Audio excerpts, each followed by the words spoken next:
Okay, here we are, Matthew Russell Lee, Inner City Press, here at the Southern District of New York Courthouse. Today, Friday, February 20th, 2026. Now, yesterday, just after we did our daily day ahead vlog, something that wasn't in it took place. There was the unannounced, unnotified, supposed guilty plea of Mr. Mora Nunez. He was Miguel Francisco Mora Nunez. He was one of two who were charged with shooting a Customs and Border Patrol officer in further from here, Upper Manhattan, and was with great fanfare indicted. Kristi Noem actually spoke about it. And that's actually become part of the motion by his co-defendant. But anyway, Mr. Mora Nunez was supposed to be pleading guilty. Inner City Press ran there. We were the first one and only media there. But in the hallway, 25 CBP officers, if I said that right, Bureau, they were there.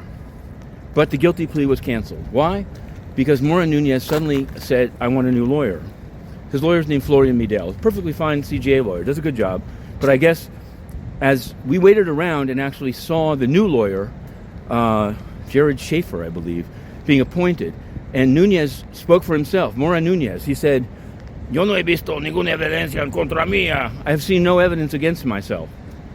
Out in the hallway when told by Inner City Press. The CBP officers were in disbelief, some. But, so that's remains to be seen whether he was really going to plead guilty. It seems strange that they scheduled a change of plea when the guy said, I have seen no evidence against me. Maybe, who knows? It was sort of Mangione-like, and I'll get to that in a moment, in the sense of like speaking out to the assembled press. The only difference was when Mangione did it, there was like 100 reporters there in state court. When Mora Nunez did it, there was one reporter there, but we did our best to amplify his claim of innocence. Now, I checked this morning because I suddenly remembered he has a state case too, just like Luigi Mangione. I thought, are they going to drop the state case? But it's still on. Judge Thompson, and he's still listed with the same lawyer that he just fired in SDNY. So watch this space. We're all over that one. Also, all over the habeases, including a certain defendant from Canal Street, not defendant, respondent, petitioner, that was reported somehow today as already having been freed. He was freed and he's been redetained. He's within one breath of getting flown back to Bamako. So we'll be covering that one as well. On the exhibit front, yet more. We were glad now, having filed the Alexander unsealing one. Although they said it was mooted out by the production, they actually put up more exhibits now. It's not a question of acknowledging. Let's just get the exhibits. We continue to await the exhibits in U.S. versus Conyers, despite our offer to placate and sort of get pre-approval for publication. We still don't have anything. We don't have it all. Let's put it that way. On the financial front, Fulton Financial. Have you heard of them? They're in Pennsylvania.